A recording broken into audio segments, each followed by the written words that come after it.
সুপ্রিয় শিক্ষার্থীরা, আশা করছি তোমরা সকলে ভালো আছো, সুস্থ আছো এবং সুন্দর আছো।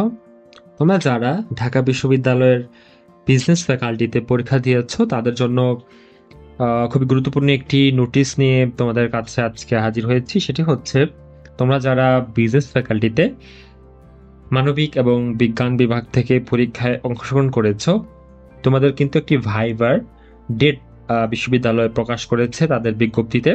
এবং সেই ডেটটি হচ্ছে, তোমরা যেমনটি দেখতে পাচ্ছ এখানে, 31শে মে, এবং সময়টা হচ্ছে সকাল 11টা।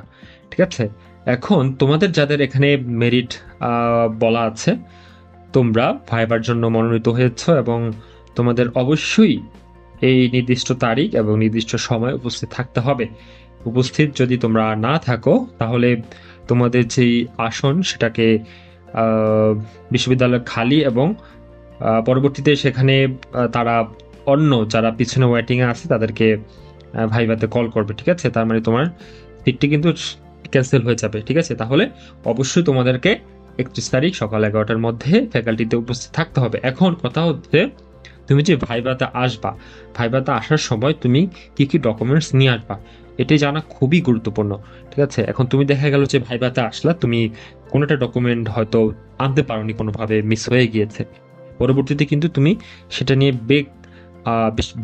বেশ ব্যাগ পোহাতে হবে। হ্যাঁ, কারণ বিগত সময় শিক্ষার্থীরা এরকমটা ফেস করেছে যে তারা বিভিন্ন ডকুমেন্টস হয়তো আনতে পারেনি কিংবা নির্দিষ্ট সময় জমা দিতে পারেনি, এজন্য তাদের পরবর্তীতে ভর্তিতে বিভিন্ন প্রতিবন্ধকতার সম্মুখীন হতে হয়েছে। তো আমরা চাই না কখনোই তোমরা এই ধরনের সমস্যার সম্মুখীন হও।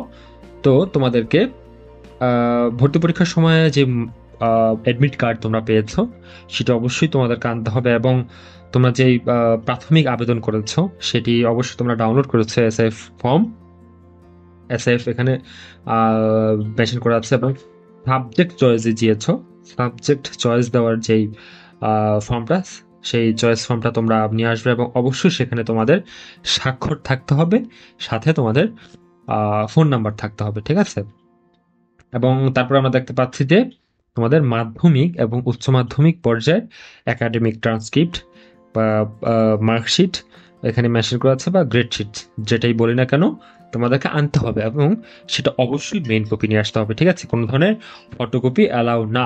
ঠিক আছে, তারপর হচ্ছে তোমাদের যে অনলাইন ফিটা তোমরা পে করেছো, সে অনলাইন ফি এর যে একটা রিসিপ্ট তোমরা পেয়েছো, সেই রসিদটা তোমাদেরকে সাথে করে আনতে হবে, এবং সেখানে অবশ্যই তোমার স্বাক্ষর থাকতে হবে। ঠিক আছে, এবং তোমরা যখন ভাইভাতে যাবা, ঠিক আছে, তোমাদের কিন্তু সাথে অবশ্যই তোমাদের মার্কশিট লাগবে।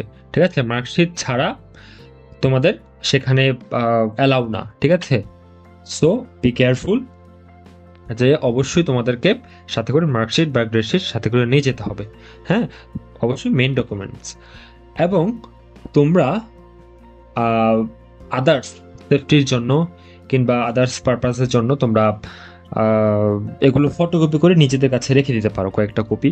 সবগুলো শোনো, তোমাদের মাধ্যমিক এবং উচ্চ মাধ্যমিকের সকল ডকুমেন্টসগুলোই তোমরা মেইন কপির পাশাপাশি মিনিমাম 10 কপি তোমরা ফটোকপি করে নিজের কাছে রেখে দিও, কারণ বলা যায় না কখন কোথায় লেগে যায়। তো তুমি তো আর পরে মেইন কপি বিশ্ববিদ্যালয়ে জমা দিয়ে ফেললে তুমি সেটা তুলতে পারবা না ভর্তি ক্যান্সেল ছাড়া। সো এই বিষয়ে একটু সচেতন থাকবা। ঠিক আছে, এবং তোমরা যারা কোটায় অ্যাপ্লাই করেছো এবং যারা তোমরা মেরিটেও তোমরা ভাইভাতে কল পেয়েছো, তোমাদেরকে সেখানে উপস্থিত থাকতে হবে। এবং তোমরা যারা ইতোপূর্বে, মানে তোমরা যারা বিগত সময় ভাইভা দিয়েছে এবং ভাইভা দিয়ে তোমরা তোমাদের কি বলে এটাকে, মার্কশিট, হ্যাঁ, বা গ্রেড শিট তোমরা যদি সাবমিট করে থাকো ইতোপূর্বে, তাহলে তোমাদের আর নতুন করে আসার প্রয়োজন নাই। এ হচ্ছে তোমাদের জন্য আজকের আপডেট। ঠিক আছে, তো তোমাদের জন্য শুভকামনা থাকলো। তোমরা কি বলবো, ঢাবির ভালো ভালো সাবজেক্টের দখল নিয়ে থাকো এবং লাইফে অনেক অনেক ভালো করো, এবং অবশ্যই সতর্কতার সহিত 31 তারিখ যাবা। ঠিক আছে, সকল ডকুমেন্টস দিয়ে যাবা, কোনো একটি ডকুমেন্টস যেন মিস না হয়। ঠিক আছে, সকলে ভালো থাকো, সুস্থ থাকো। ধন্যবাদ সবাইকে।